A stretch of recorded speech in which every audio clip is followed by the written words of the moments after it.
ज्ञानानन्दस्य ज्ञानाञ्जनशलाकया चक्षुर्मिलितं येन तस्मै श्रीगुरुवे नमः। सर्वप्रथम मैं अपने परम पूज्य चरु ऐसे श्रील शुद्धे महाराज जी, समस्त गुरुवर श्रील इसी भक्तिवेदांत स्वामी प्रभुपाद, मेरे मेंटर्स चरु ऐसी श्रील गोपाल प्रभु को दंडवत प्रणाम करती हूँ। श्रील भक्तिवेदांत स्वामी तीर्थ महाराज जी को मेरा अनंत कोटि दंडवत प्रणाम। हरे कृष्णा। तो आज हम अपना जो कथा का क्रम है वो आगे नहीं बढ़ाएंगे। आज श्रील भक्तिवेदांत तीर्थ महाराज नित्य लीला में प्रविष्ट हो गए कल, तो उनके बारे में थोड़ा सा चर्चा करेंगे, क्योंकि जो उनके जाने से बहुत बड़ा लॉस तो हुआ ही है हमारी बौड़े संप्रदाय को, और जो ये आचार्य वर्ग है इनके बारे में बोलना, हम लोग किसी काम नहीं है इनके बारे में बोल लीजिए, पर इनका गुणगान करने से क्या होता है, हमें इनकी कृपा मिलेगी। और उनका जो जैसे बताया ना कि साधु महाराज आचार्य, ये आचार्य वर्ग जो है ये महती कृपा बिना कोई कर्म भक्ति नहीं। जब तक इनकी कृपा नहीं होगी हमारे ऊपर, तब तो हम कुछ भी कर रहे हैं, किसी भी कर्म जो है हमारा भक्ति वो नहीं बन सकता। तो हमें कृपा मांगने की जरूरत है। और इनका जब हम जीवन चरित्र देखते हैं तो इनके जीवन चरित्र से हमें उत्साह मिलता है, साथ में हमें प्रेरणा मिलती है कि किस तरह से हमें भक्ति मार्ग में आगे बढ़ना चाहिए, किस तरह से हमें अपने आचारों का पालन करना चाहिए। और जो श्रील तीर्थ महाराज है वो तो एक चलता फिरता विद्यालय समझ लिया हमने भक्ति का। उनका मतलब उनके बारे में स्पीच जैसे हम लोग कुछ इतना बोल ही नहीं सकते उनके बारे में। मैंने जब भी उनको देखा है कथा करते हुए, जब भी इतनी भीड़ में भी जब वो कथा करते थे, तो जैसे ही वो परम गुरुदेव का वो स्मरण करते थे, उनको अपने ऊपर कंट्रोल नहीं रहता था और वो वहीं पे उनका अश्रुपात उनका चालू हो जाता था, रोदन करने लगते थे और उनकी वाणी अवरुद्ध हो जाती थी और वो बोल नहीं पाते थे। इतना गहन प्रेम था उनको परम गुरुदेव से, इतनी ज़्यादा उनको आसक्ति थी परम गुरुदेव से। तो मतलब पता नहीं हमारा तो किस जन्म में डेवलप हो पाएगा। और आप अगर उनके वीडियोस वगैरह भी देखेंगे तो आप सब में देखेंगे कि जैसे ही वो परम गुरुदेव को याद करते हैं वो आगे बोल ही नहीं पाते, मतलब फिर उनको माइक छोड़ ही देते हैं वो उसके बाद। इतना उनका गहन प्रेम था। और 2010 में परम गुरुदेव नित्य लीला में प्रविष्ट हुए थे और 10 साल बाद 2020 में श्रील भक्तिवेदांत तीर्थ महाराज भी उनके पास चले गए, हमें हमारे साथ छोड़ के चले गए वो। और उनके जो सारे शिष्य हैं, हम लोगों का तो फिर भी उनसे बहुत ज़्यादा, अगर हम कहें डायरेक्ट बहुत ज़्यादा हमारा कॉन्टेक्ट नहीं हुआ, बस कथाएं सुनी हैं, परिक्रमा में मिले हैं, थोड़ा बहुत बातें हुई हैं। लेकिन जो उनके भक्त हैं, जो उनके शिष्य हैं, वो किस तरह से कल से हम लोग मैसेज वगैरह सब देख रहे हैं, किस तरह से वो इस दुखद घड़ी में अपने ऊपर कंट्रोल रख पाएंगे, तो भगवान ही उनको शक्ति देगा कि वो, क्योंकि एक स्पिरिचुअल पिता को खोना एक मतलब वैसे तो वो अपने विचारों के माध्यम से, अपनी शिक्षाओं के माध्यम से सबके हृदय में है वो, लेकिन फिर भी हम लोग इतना हम कुछ भी जो है ना, जब हमें कोई सामने जब कोई होता है ना तो हम तब हमें लगता है कि हम वो साक्षात हमारे सामने, हमें कितना समझाते हैं प्रभु जी की अपने पुस्तकों के माध्यम से, अपने वाणी के माध्यम से वो हमेशा हमारे साथ होते हैं और हमें उनके वचनों का पालन करना चाहिए। लेकिन वही है, जब वो सामने होते हैं तब हमें लगता है हाँ गुरुदेव सामने, बाकी जब उनके लिखे वचन पढ़ते हैं तो हम उस चीज़ को इतना आत्मसात नहीं कर पाते, हमारा उसमें इतना प्रवेश नहीं है। तो उनके जो शिष्य हैं उनको भगवान ये उनको उतना शक्ति दे, गुरु महाराज उनको शक्ति दे कि वो इस घड़ी में अपने आप को सांत्वना दे सकें। आज थोड़ा सा हम इनके बारे में चर्चा कर रहे हैं। तो आज सबसे बड़ी बात तो ये गुरु वर्ग होता क्या है, गुरुदेव मतलब जैसे बहुत जगह होता है, मैंने देखा है, हम ऐसा सोचते हैं कि हमारे गुरुदेव जो है वो जो उनको हम ज़्यादा सम्मान देते हैं और जो दूसरे गुरु वर्ग होते हैं उनके प्रति हमारा उतना भाव नहीं होता है। कहीं पे भी हम देख रहे हैं मोस्टली ये होता है। लेकिन यहाँ पे मैंने देखा है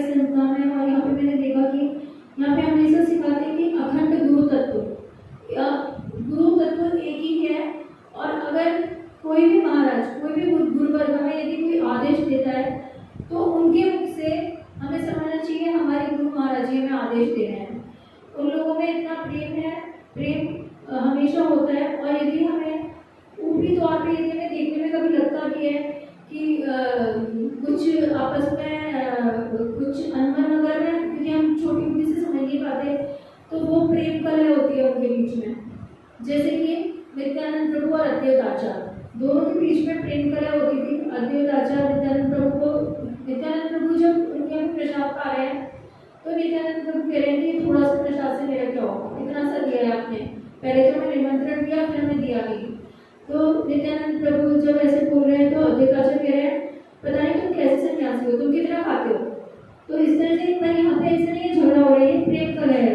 नित्यानंद प्रभु गुस्से में चावल फेंक देते हैं, उनका एक तन का अद्वैत आचार्य के ऊपर भी गिर जाता है। अद्वैत आचार्य खुशी के मारे नाचने लग जाते हैं, क्योंकि नित्यानंद प्रभु का उनको प्रसाद मिल गया। तो इस तरह से ऊपरी तौर पर देखने पे यदि हमें ऐसा लगे कि मतलब इसमें बुरा भी है कि कभी हम ऐसा करते हैं कि नित्यानंद प्रभु की तरफ लेके अद्वैत आचार्य की निंदा करते हैं, या अद्वैत आचार्य की तरफ लेके नित्यानंद प्रभु की निंदा करते हैं, तो हमें कभी भक्ति में आगे नहीं बढ़ सकते और उसका घोर पाप में लगता है। उसी तरह से गुरुवर्ग की जो आपस की जो स्थिति होती है उसको हम समझ नहीं सकते, उनमें बहुत प्रगाढ़ प्रेम होता है उनमें। जैसे कि सुंदर गोपाल प्रभु जी, श्रीपाद सुंदर गोपाल प्रभु जी बता रहे थे कि जब परम गुरुदेव जो है और स्वामी प्रभुपाद के शिष्य और परम गुरुदेव के शिष्य, परम गुरुदेव कभी भेदभाव नहीं कर देते उनके बीच में।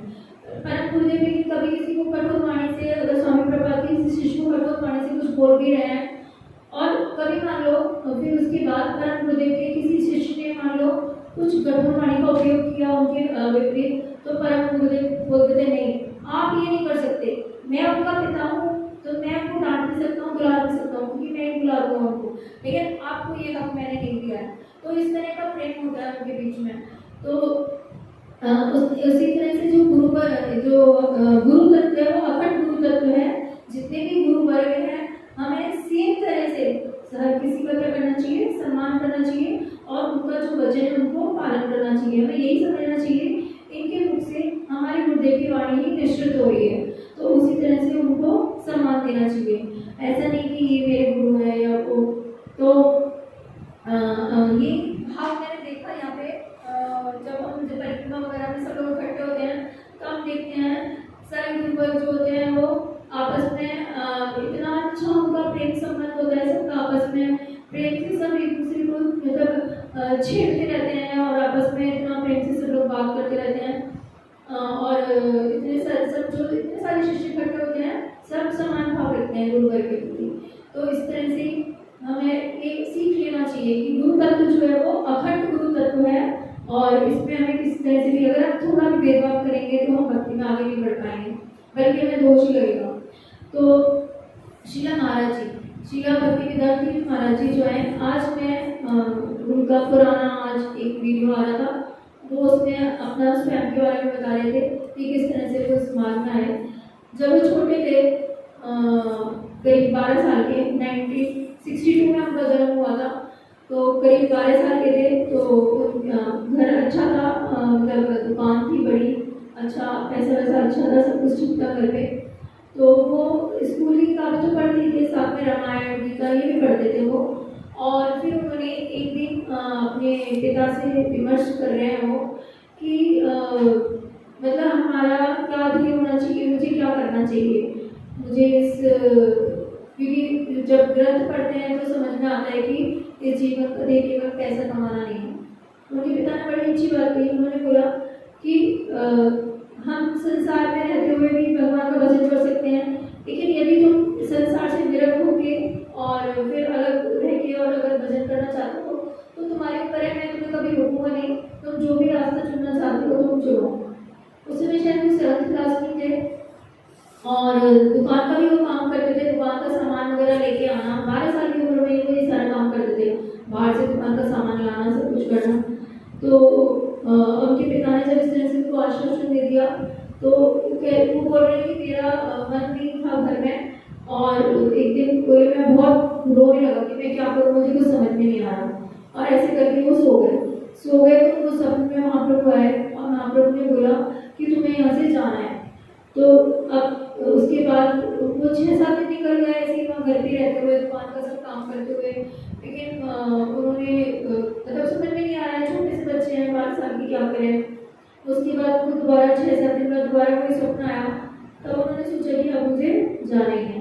तो सुबह के 3 बजे थे, 3 बजे वो अपना स्नान करके वहाँ से चले गए। और जाने के बाद रास्ते में उनको कोई मित्र मिल गया और उन्होंने उनको बोला कि ना यहाँ पे कोई मंदिर है गोपीनाथ जी का, ऐसे बोल। तो उन्होंने बोला कि हाँ उधर बताया हमारे एक जगह वहाँ मंदिर है। तो वहाँ मंदिर में गए, वहाँ पे जिनके घर पे वो मंदिर था उन्होंने बुलाया, वो आरती वगैरह की। उसके बाद उनको बोला कि हम साधु संगत के लिए जाएंगे, तुम चलोगे क्या? तो उन्होंने बोला हाँ। ये उनको ले गए वहाँ पे एक जगह पे, और वहाँ पे परम गुरुदेव से इनकी पहली बार मुलाकात हुई। परम गुरुदेव वहाँ पे थे, और जैसे ही इन्होंने परम गुरुदेव को देखा तो इन्होंने परम गुरुदेव को दंडवत किया। और दंडवत करने के बाद कहते हैं मैं आँख में आँख मिला के उनको देखने लगा परम गुरुदेव को। तो परम गुरुदेव ने बोला, इनको बहुत प्यार से सर पे हाथ रख के बोला, तुम्हें मेरे साथ आना है, तुम्हें मेरे साथ चलना है। तो इन्होंने बोला कि गुरु और शिष्य का संबंध जो है वो शाश्वत संबंध है। तो इन्होंने बोला हाँ मैं आऊँगा। तो परम गुरुदेव ने बोला 3 दिन बाद तुम्हें आना ही है। आप ये छोटी पालक थे, पूरे दिन नीचे मतलब प्रसाद खा रहे हैं और फिर कीर्तन वगैरह कर रहे हैं, फिर सो गए। जब ये तो देखा सब लोग जा चुके हैं, इनको कुछ भी याद नहीं था, बस इनको परम गुरुदेव का नाम याद था, थोड़ा सा, बाकी कुछ भी याद नहीं था कि कौन कहाँ गया है क्या नहीं। फिर ये ऐसे अपने घर वापस आ गए। वापस अपने घर आ गए। दूसरे दिन उनके पिता ने बोला कि ना ये सामान लाना है दुकान का। दूसरे दिन ये गए दुकान का सामान लेके आ गए। तीसरे दिन फिर इनके पिता ने बोला सामान लाने के लिए। तो इन्होंने बोला ठीक है मैं जा रहा हूँ, और अगर मुझे मेरा राह मिल गई तो मैं चला जाऊँगा। तो ये चले गए वहाँ से, और जाने के बाद ये सीधा पहुँच गए कोलकाता, मतलब बस में बैठ के कोलकाता पहुँच गए। और कोलकाता पहुँचने के बाद ये स्टेशन पे खड़े हैं और इनको कुछ समझ में नहीं आ रहा कि मैं कहाँ जाऊँ, क्या करूँ। छोटा सा तो बच्चा है। इन्होंने एकदम जो लिखे हुए होते हैं ना उस उधर देखा तो नवदीप धाम लिखा हुआ था। तो इन्होंने सोचा अरे मुझे तो धाम ही जाना चाहिए, मैं यहाँ क्यों आ गया। और फिर ये वहाँ से टिकट लेके नवदीप धाम चले गए। अब धाम जाने के बाद जब देवानंद ग्वालियर में है नवदीप में, वहाँ गेट के सामने जाके खड़े हो गए। तो तभी वहाँ पे एक ब्रह्मचारी आए, और वो ब्रह्मचारी ने इनको अंदर बुलाया। और बुलाने के बाद ये सोच रहे हैं कि मुझे जानते नहीं है, फिर मुझे क्यों बुला रहे हैं। पहले अंदर आ गए। अंदर आने के बाद मैंने ऐसे ही पूछ लिया, मुझे एकदम नाम याद आ गया परम गुरुदेव का, मुझे उनसे मिलना है। इन्होंने बोला कि उनसे मिलना है, ऊपर जाओ, ऊपर वो भजन कर रहे हैं, ऊपर जाके उनसे मिले। ये गए, उनको दंडवत किया, और उस दिन से ये परम गुरुदेव के साथ ही रहने लगे। परम गुरुदेव के रूम में रहते थे। क्या बताते हैं कि उस मठ में उस समय 200 ब्रह्मचारी थे शायद, हाँ, 25 सन्यासी थे और 25 और भक्त लोग थे, इस तरह से करके उसमें। तो ये परम गुरुदेव के साथ में ही रहते थे, उनके कमरे में रहते थे। परम गुरुदेव का बहुत स्नेह रहता था इनके ऊपर, बच्चे जैसे थे उनके लिए। तो और ये पूरा मतलब प्रसाद पाते, भजन कीर्तन करते, सो जाते, मतलब इस तरह से। और क्या होता था उस समय पे, जितने भी ब्रह्मचारी है ना, कुछ भी सामान लाना होता था, एक सब्जी है मतलब कुछ भी लाना होता था, तो सबको परम गुरुदेव से पैसे लेने होते थे। और सबको बहुत डर लगता था परम गुरुदेव से पैसे लेने में। सन्यासी वगैरह जो थे उनको भी डर लगता था परम गुरुदेव से पैसे मांगने में। वो सोचते थे पर ये तो निडर होकर बात करता है, उनके रूप में ही रहता है। तो सब इनको लिस्ट बना के इनको दे देते थे कि तुम परम गुरुदेव से लेके आओ। इनको लिस्ट बना के दे दी सब्जी की और दे दिया। परम गुरुदेव ने बोला कि अच्छा वो क्यों नहीं आया लेने के लिए। मैं बोला उनको डर लगता है। तो फिर परम गुरुदेव ने बताया कि देखो ऐसे ऐसे सामान लेके आना है। इन्होंने बोला मैं सब्जी लेके आऊँगा। मुझे परम गुरुदेव ने बताया इतने लोगों के लिए इतनी सब्जी लानी है, इतनी सब व्यवस्थाएं करनी है, तो पूरा जैसे एक चीज़ भी वेस्ट ना हो। और इन्होंने ये तो फिर पहले से इनको पता, बाजार का काम पहले किया हुआ था, तो इनको पूरा आदत था अच्छे से। इन्होंने बोला कि मैं सब जानता हूँ, मैं कर लूँगा मैनेज। और इस तरह से इन्होंने 2 साल वहाँ पे पूरा इस तरह से मैनेज करते हुए रहे। पूरे 2 साल के मैनेजमेंट का काम करते थे वहाँ पे। और उसके बाद परम गुरुदेव ने इनको इनका शिक्षा वगैरह सब करवाया। संस्कृत मतलब इतना इनको कहते हैं ना कि गुरुदेव की आशीर्वाद से क्या होता है, अपने आप ही ज्ञान स्फुरित हो जाता है। तो आज फिर मैं बात पढ़ रही थी कि इतना संस्कृत का इनको ज्ञान सब कुछ हो गया ना कि इन्होंने गीत गोविंद और भागवतम और मतलब सब लोग बोलते थे, बाहर के भी बड़े बड़े वैष्णव सब बोलते थे कि ये प्रकांड विद्वान है और मतलब ऐसा मिलना बहुत मुश्किल है। और जबकि अपन ने उनको देखा कितना सीधा से मतलब आज मैं पढ़ रही हूँ तो मैं समझ पा रही हूँ, तो कितने सीधे से लगते थे वो एकदम ना, बहुत सॉफ्ट और इतना मतलब बिल्कुल बच्चों जैसा हृदय उनका। तो और इतनी करुणा उनके अंदर, इतनी करुणा की जो बंगालियों को, उन्होंने इतने बंगाली उनकी भक्त हैं और उनके पास पैसा नहीं होता था यात्रा में आने का, तो ये बोलते थे कि ना आपको सिर्फ यात्रा में आना है, आपका सारा खर्चा मैं वहन करूँगा। तो उनका सारा खर्चा ये देते थे। तो आज हम देखते हैं इतने सारे बंगाली आते हैं, सबसे ज़्यादा बंगाली होते हैं यात्रा में, उनका रहने का खाने का सारा खर्चा बिल्कुल ही। और जैसे उनके बारे में सोचते हैं ना तो फिर इनकी आंखों में से आंसू आ जाते थे, इतना इतना कोमल हृदय था इनका, बच्चों जैसे एकदम। फिर उसके बाद ये 2 साल तक तो वहाँ पे मैनेजमेंट का काम सारा करते रहे। उसके बाद एक बार इनको बहुत तेज बीमार हो गए, बहुत ज़्यादा तेज बीमार हो गए। तो इनका ऐसा था कि इनको रात में नींद नहीं आती थी और कुछ 25 ब्रह्मचारी इनके पास मतलब हमेशा रहते थे इनके भारे ऐसे इनकी देखभाल के लिए। और एक दिन इनको ना ये उठे रात में बहुत तेज तेज रोने लगे और रोने लगे और ऐसा सोचने लगे मैं अब यहाँ पे नहीं रहूँगा। मतलब बीमारी में ऐसी हालत हो जाती है ना, तो बहुत तेज रोने लगे और बोले कि मैं यहाँ पे नहीं रहूँगा। और ऐसे करते करते इनको नींद आ गई। तो इनको फिर स्वप्न आया। स्वप्न में देखा कि ये पूरा परियोग में चले गए। उसके बाद गोलोक वृंदावन, ब्रह्मलोक, उसके ऊपर गोलोक वृंदावन सबके इनको दर्शन हुए है ना। और उसके बाद इन्होंने देखा कि ये एक मतलब एक माता के सामने है ये। और एक जैसे इनकी आँख खुली, इन्होंने दंडवत किया उनको, उन्होंने इनको अपनी गोदी में बिठाया प्यार से और बोला कि परम पूजन के लिए बोला कि उनको छोड़ के कभी मत जाना, हमेशा उनके साथ रहना। और जब तुम इस जगत में तुम्हारा जब काम पूरा हो जाएगा उसके बाद तो मेरे पास गोलोक वृंदावन में आप आ जाओगे। उसके बाद इनको उस तरह से सपना आया। और उसके बाद ये वापस से इनका जैसे स्वप्न टूटा, इन्होंने देखा सामने परम गुरुदेव बैठे हैं। ये कहते हैं कि परम गुरुदेव से लंबे हाइट अच्छी थी, हुई तो बच्चे थे और इन्होंने कसके से परम गुरुदेव को ऐसे पकड़ लिया इन्होंने। और उसके बाद इन्होंने परम गुरुदेव को कभी नहीं छोड़ा, हमेशा पुराने हम जितने भी पिक्चर्स देखेंगे सब में परम गुरुदेव के साथ हैं। इतना बोलने के बाद जब मैं सुन रही थी तो फिर से ये इसे बोला नहीं जा रहा था, गला अवरुद्ध हो गया, रोने लग गया एकदम, माइक छोड़ दिया। आगे शायद मैं बोलते पर मैं नहीं सुन पाई थी। तो उसके बाद लेकिन वही है कि जब से उसके बाद हम जितने भी पिक्चर देखते हैं सब में परम गुरुदेव के साथ हैं। परम गुरुदेव का भी इनके ऊपर बहुत स्नेह था और मतलब जैसे ही सोचने लगते थे ना कि मैं तो अभी भी ऐसे सोचते थे कि वो तो चले गए, मैं तो अभी भी मरते लोग में हूँ ऐसे करके ना। और परम गुरुदेव वैसे मुझे आशीर्वाद दे रहे हैं और जैसे इतना बोलते थे ना फिर उनका रोना चालू हो जाता था, बच्चों भी जैसे मतलब बार बार रोते थे। तो ऐसा वो हृदय था तीर्थ महाराज का, भक्तिवेदांत तीर्थ महाराज जी का। और जब भी देखो ना, जब भी हमने उनको जितनी बार भी देखा हमेशा मतलब ऐसे मुस्कुराते हुए, मजाक करते हुए दूसरों के साथ, दूसरों का कुछ अच्छी पूछते हुए, मतलब परिक्रमा में भी जब सब लोग खा लेते हैं ना उसके बाद लास्ट में खाते थे, सबको देखते थे सबने खा लिया क्या, सबके रहने की व्यवस्था तो ठीक है ना, सबको दवाइयाँ तो मिल रही है ना, किसी को कोई प्रॉब्लम तो नहीं है ना, इस तरह से।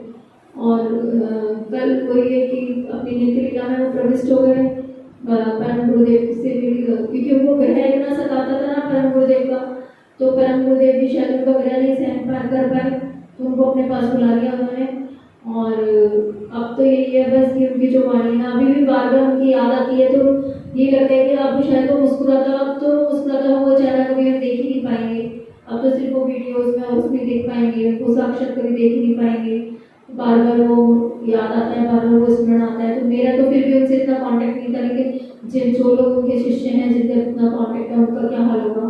तो अभी हम ये प्रार्थना करें उनसे कि जिस तरह से उन्होंने अपने गुरु का सानिध्य प्राप्त किया और गुरु के प्रति जैसे आचरण रखा, जैसे कि वो गुरु का बिना बिल्कुल सहन नहीं कर पाते थे, काश हमें भी उस तरह से अपने गुरु के प्रति आसक्ति मिल जाए, क्योंकि गुरु के प्रति आसक्ति मिलेगी तभी हमें राधा कृष्ण के प्रति आसक्ति होगी। इतना कहकर मैं अपनी वाणी को विराम देती हूँ। हरि बोल।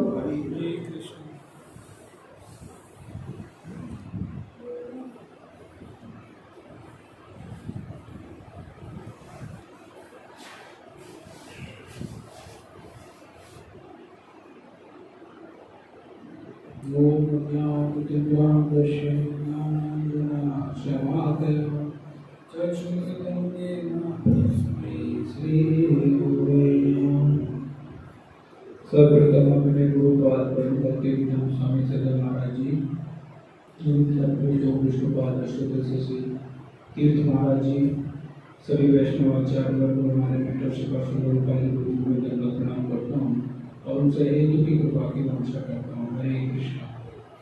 जैसे कि अभी अगले शुद्ध राशि बता रही थी कि तीर्थ महाराज जी के बारे में शिपार्षद तीर्थ महाराज जी, उनकी जीवन चरित्र जिन्होंने थोड़ा बहुत उसमें जो देखा सुना, हमने जो पाया, हम सुबह सुबह जो मंगला आरती करते हैं, गुरु वंदना करते हैं, उसमें कहा गया है यस्या प्रसादाद भगवत प्रसाद यस्या प्रसादान न दत्तोपि।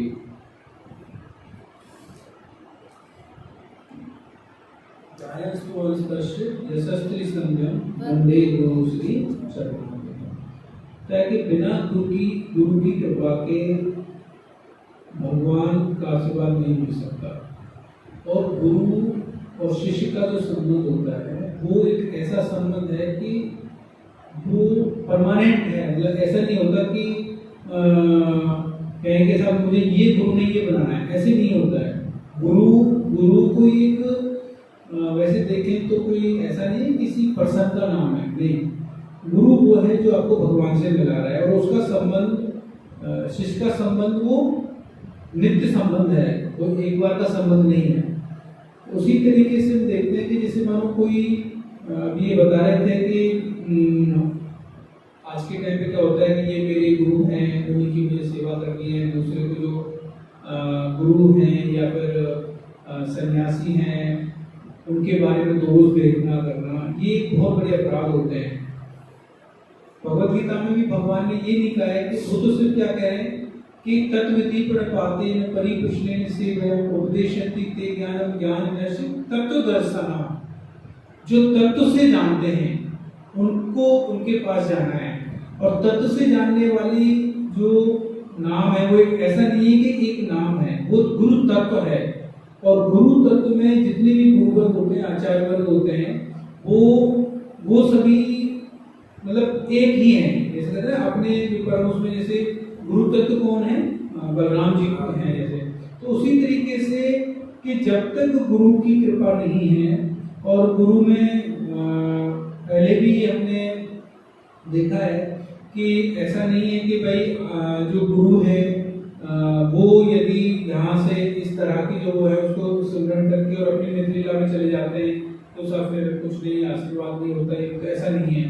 गुरु की जो प्रेजेंस है वो बेसिकली बताइए कि वो उनके शब्दों से, उनके ग्रंथों से, उनकी वाणियों से, उनसे होती है। जो दूसरे जो गुरु हैं वो जो हमें बोल रहे हैं, जैसे एक वो आता है कि जब स्वामी महाराज जी वृंदावन में थे, तो जब उन्होंने घर छोड़ दिया था, वृंदावन में रहते थे, तो जो स्वामी प्रभुपाद जी हैं, सरस्वती ठाकुर जी हैं, वो तो अपनी नित्य में चले गए थे। और उनसे कहीं ऐसा नहीं है कि स्वामी प्रभुपाद जी को बहुत बार मिले हो, बहुत कुछ ऐसा हो, लेकिन नहीं, उन्होंने सिर्फ क्या कहा कि मेरे जो गुरु के शब्द हैं, गुरु वाणी है, उनसे मुझे आगे उनसे प्रेरणा मिली और मैंने किया। लेकिन जब वो वृंदावन में थे तो वृंदावन में ही वो वैसे इस तरह पे नहीं है, लेकिन उनकी प्रेरणा से ही उनको वो बता रहे हैं कि भाई तुम्हें अब संन्यास लेना है और इनसे संन्यास लेना है। तो वो पहले सोच रहे हैं कि नहीं ये कोई स्वप्न है, ऐसा नहीं हो सकता, लेकिन बाद में फिर जैसे भी बताया कि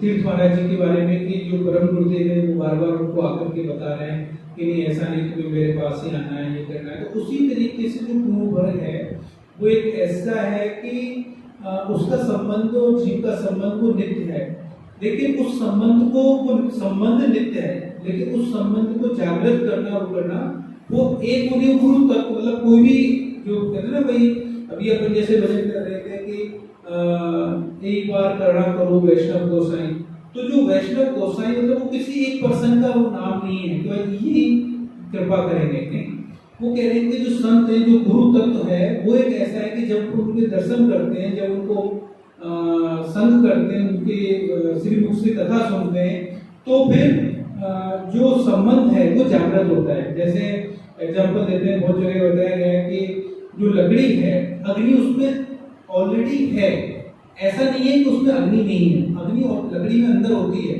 लेकिन उसकी अग्नि को प्रज्वलित करने के लिए क्या करना पड़ता है, एक अलग से छोटी सी अग्नि को उसके साथ सम्मिलित करना पड़ता है। जैसे अपन दियासलाई से जब अपन उसमें आग जला करके किसी लकड़ी में लगाते थे, तो उसमें दियासलाई में तो थोड़ी सी आग थी, लेकिन जब जैसे ही तो उसमें बहुत बड़ी आग चल गई, तो वो क्या हुआ कि अग्नि में, वो लकड़ी में अग्नि तो ऑलरेडी है। तो वो इस तरीके से है कि जो संबंध है, जो गुरु तत्व है, जो भगवान के प्रति गुरु और शिष्य का जो संबंध है, प्रेम है, वो ऑलरेडी है, लेकिन उसको जागृत करने के लिए कोई जब अपन जो ध्यासलाई दिखा रहा है, उसको हम कहते हैं गुरु है। भगवान से जो मिला रहे हैं, भगवान से मिलाने के लिए भगवान का और जीव का प्रेम है।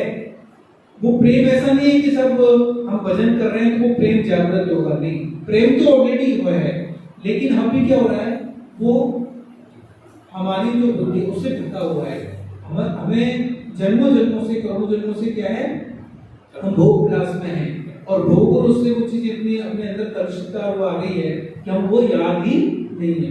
लेकिन जब कोई चीज उसको याद कराने की, जैसी वो दियासलाई जब उसको लगाएगी तो वो आग प्रज्वलित हो जाएगी, और वो है गुरु तत्व। उनमें जैसे अभी अपन बात कर रहे हैं कि नितिला प्रविष्ट स्वामी तीर्थ महाराज जी जो कल नितिला में प्रविष्ट हुए, और उनके जो शिष्य वर्ग हैं, और जैसे उनने भी थोड़ा ज्यादा तो नहीं, लेकिन हाँ जब भी एक दो बार परिक्रमा में वृंदावन गए और मिले, ज्यादा नहीं मिले, लेकिन उनको कभी देखने से, जैसे आज उन्होंने अभिषेक दासी जी ने बताया, और उनके बारे में जब उनके मुख से सुना हुआ जो वीडियो देखा, लेकिन कभी जब भी अपन मिले तो ऐसा लग नहीं सकता कि हाँ ये ऐसे है।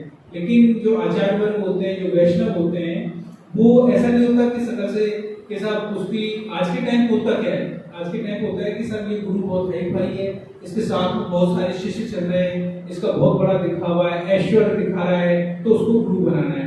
नहीं, वो इतने थे कि नहीं, जब हमने खुद ने देखा है कि वो एक को सेवा में ऐसे लगाते थे, मतलब महाराज जी का फोटो में भी देखा है, तो वैसे भी जैसे गर्मियों का टाइम है तो नहीं, परिक्रमा होती है कार्तिक में, और कार्तिक में होता है कि सुबह के टाइम में थोड़ी सर्दी होती है, तो सुबह के टाइम में तो सर्दी का स्वेटर वगैरह सब पहन करके जाएंगे। लेकिन हमने देखा जब कथा होती थी राम घाट, और जैसे वहां 10, 11, 12 बज गई कथा में, तो क्या गर्मी लगने लग जाती थी। तो दूसरे महाराज जी का तो चलो फिर भी ऐसा नहीं कि स्वेटर भी उतारते थे सिर्फ, लेकिन तीर्थ महाराज जी का हमने देखा है वो गर्मी में ऐसे उतारते थे कि उनके सारे कपड़े उतार लेते थे, तो फिर अपने आराम से, और इतनी आपस में जो इनका प्रेम था आपस में, जो दूसरे आचार्य वर्ग हैं और उनके प्रति, कि उसको देख करके रियल में लगता है कि नहीं, गुरु एक कोई पर्सन नहीं है, गुरु तत्व जो आपस में जब संत को ये मिलते हैं, वो कैसे बातें करते हैं, क्या करते हैं, उनसे हमें सीख लेनी चाहिए।